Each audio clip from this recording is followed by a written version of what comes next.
ప్రియ దైవ జనాంగమా, ప్రభు యొక్క ఘననామమున మీ అందరికీ కూడా నా హృదయపూర్వకమైన ధన్యవాదాలు చెల్లించుకుంటున్నాను. ఈ రోజున బయట దేశాలలో, మన దేశంలో ఎంతోమంది ఈ కరోనా బారిన పడి చనిపోతున్నవారు, ఆర్థిక ఇబ్బంది ద్వారా ఉద్యోగాలు లేకుండా ఉన్నవారు, జీవనోపాధి నిమిత్తమై చాలా ఇబ్బందులు పడుతున్న బిడ్డల కొరకు ప్రార్థిస్తాం. సజీవుడైన మా ప్రియ పరలోకపు తండ్రి, నిత్యము కొనియాడబడుతున్న మా దేవ, సింహాసనాసీనుడయ్యున్న నా రాజా, ఇదిగో ప్రభువా, భూమి పుట్టక మునిపే మమ్మల్ని ఎరిగినవాడు, మా తల్లి గర్భంలో రూపింపబడక మునిపే మా జీవిత గ్రంథములను వ్రాసిన వాడు తండ్రి. అటువంటి గొప్ప దేవుడైన నీ పాదముల చెంత మొరపెట్టుటకు కృపదయ చేశారు. మాలో మేము ఎందరో సరైన జీవనోపాధి లేకుండా ఇబ్బంది పడుతున్నాం ప్రభా. ఈ దేశంలోనూ పరాదేశాల్లో కూడా ఎంతోమంది ఆడబిడ్డలు, మగబిడ్డలు రకరకాలైన సమస్యలతో ఉన్నారు. దయచేసి కనికరించి వారికో చక్కటి జీవనోపాధిని ప్రసాదించండి. మంచి జీతమును కూడా దయచేయండి. మీరే కార్యము చేయమని యేసు నామంలో ప్రార్థించి వేడుకుంటున్నాము తండ్రి. Amen, amen. ప్రియ దైవ జనాంగమా, సెప్టెంబర్ మాసం 4వ తారీఖు సంఖ్యాకాండం 33వ అధ్యాయపు ప్రారంభం నుండి 3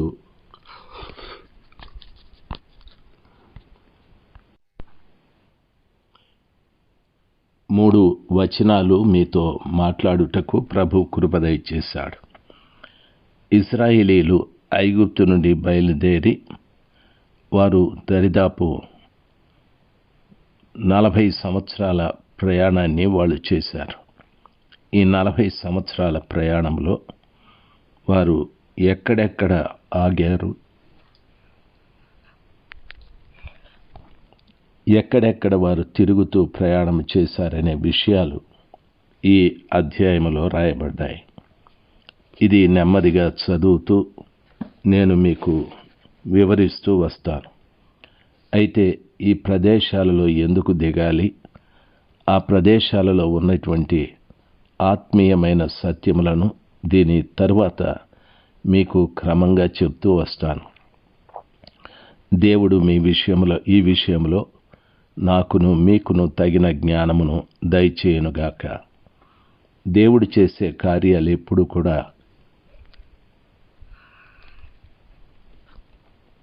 అనాలోచితంగా కానీ వ్యర్థంగా కానీ ఉండవు. ఎన్నో ఆత్మీయమైన సత్యములతో కూడిన సమాచారాలు అందులో ఉంటాయి. మొట్టమొదట ఇశ్రాయేలీలు రామేసేను నుండి వారు బయలుదేరారు. సంఖ్యాకాండం 33వ అధ్యాయము 3వ వచన ప్రారంభంలో ఆ మాటలు రాయబడ్డాయి.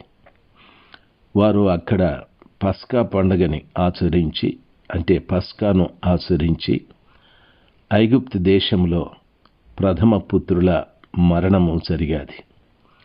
ఐగుప్తులు వీరిని బయటికి పంపగా మొదటి నెల 15వ దినమున వారు పస్కాని చేసుకొని బయలుదేరిపోయారు. ఈ విషయము నిర్గమకాండం 12వ అధ్యాయము 18వ వచనంలో, 13వ అధ్యాయం 37వ వచనంలో కూడా చెప్పబడి ఉంది. వారు రామసేను నుండి బయలుదేరి సుక్కోతుకు వచ్చారు. 33వ అధ్యాయము 5వ వచనంలో చెప్పబడిన మాట. వారు సుక్కోతు నుండి బయలుదేరి ఏతాముకు వచ్చినప్పుడు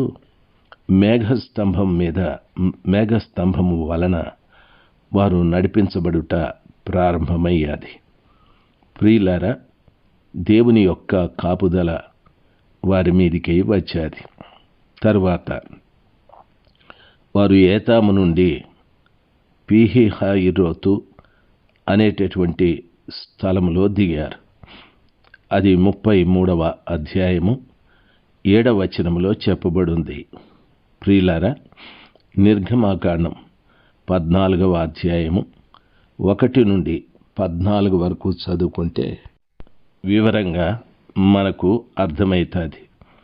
ప్రియులారా, వారు పీహహీరోతు నుండి ఎర్ర సముద్రమును దాటటానికి వారు ప్రయత్నము చేశారు.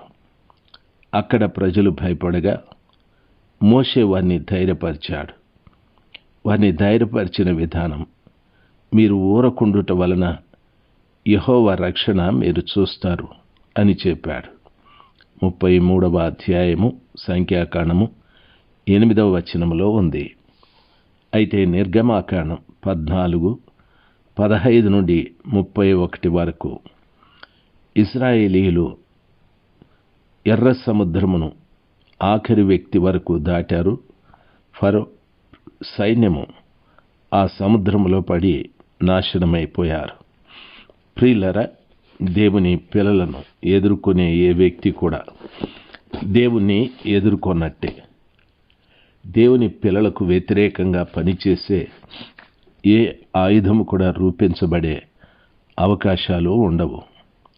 వాక్యము ఆ రీతిగా సెలవిస్తుంది. వారు ఎర్ర సముద్రమును దాటిన తరువాత వారు ఏతాము అరణ్యము గుండా 3 దినములు ప్రయాణము చేసి మారాకు వచ్చారు. వాక్యం ఆ రీతిగా సెలవిస్తుంది. ప్రియులారా, సంఖ్యాకాండం 33వ అధ్యాయము 8వ వచనములో ఈ సమాచారము రాయబడి ఉంది. ప్రియులారా, వారు ఏతాము నుండి అరణ్యము గుండా 3 దినాలు ప్రయాణము చేసినప్పుడు మిరియామి స్తోత్రగీతము షూరు అరణ్యములో 3 దినాల ప్రయాణము చేసి వచ్చారు. మిరియామి ఎర్ర సముద్రమును దాటిన తరువాత సర్వశక్తిమంతుడైన దేవునికి స్తుతిగానాలు చేశాది. షూరు అరణ్యములో 3 దినములు ప్రయాణం చేసి వాళ్ళు మారాకు వచ్చారు. ఆ నీళ్లు చేదు నీళ్లు. అందుకని మోషే మీద వారు సనుగుళ్ళు ప్రారంభించారు. అప్పుడు మోషే ఆ మారా నీళ్లను మధురముగా మార్చాడు. మీరు నిర్గమాకాండము 15వ అధ్యాయం 1 నుండి 26 వరకు చదువుకుంటే అర్థమవుతుంది. ఆ తర్వాత మారా నుండి వారు బయలుదేరి ఏలీముకు వచ్చారు. 33వ అధ్యాయము సంఖ్యాకాండం 9వ వచనం. అచ్చట వారు 12 ఊటలను 70 ఈత చెట్ల నుండి ఉన్నందున అక్కడ వారు మకాము చేశారు. అది వారికి అనుకూలమైన స్థలముగా ఉండింది. నిర్గమాకాండం 15, 27వ వచనములో ఆ విషయం కూడా రాయబడింది. ఎర్ర సముద్రము దగ్గర వారు దిగుట సీను అరణ్యము గుండా వాళ్ళు పోయారు. ప్రియులారా, 33వ అధ్యాయము 10వ వచనములో ఆ రీతిగా రాయబడింది. 2వ నెల 15వ దినమున సీను అరణ్యము చేరునప్పటికీ భోజనము లేనందున వారు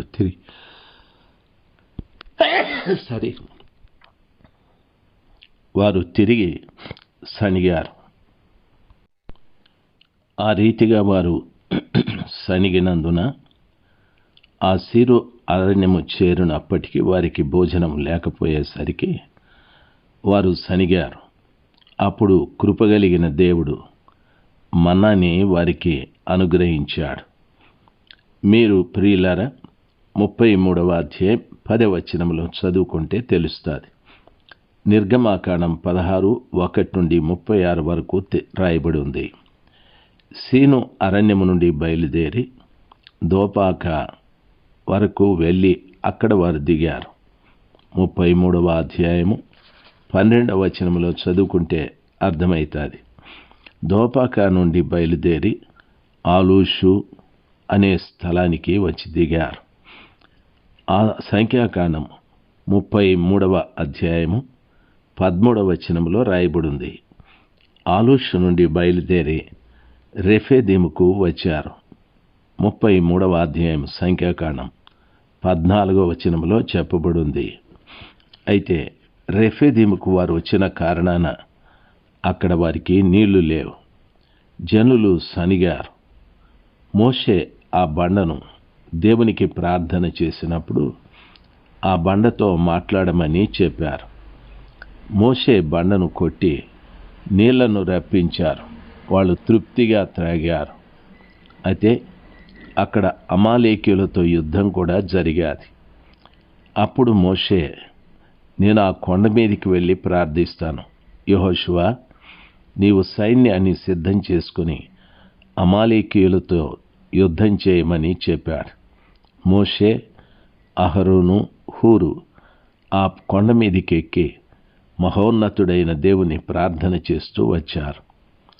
ఆ రీతిగా యుద్ధంలో విజయం సాధించిన తరువాత ఈ రెఫెదీములో మోషే మామ వారిని దర్శించి వారికి ఆలోచనలు ఇచ్చారు. ప్రజలను పాలించు విషయంలో, న్యాయము తీర్చు విషయంలో ఆయన ఆలోచన ఇచ్చారు. నిర్గమాకాండము 17వ అధ్యాయం 1వ వచనం నుండి 18వ అధ్యాయం 27వ వచనం వరకు ఆ విషయాలు చెప్పబడ్డాయి. రెఫెదీము నుండి వారు తిరిగి సీనాయి అరణ్యమునకు చేరారు. సంఖ్యాకాండం 33వ అధ్యాయము 15వ వచనం.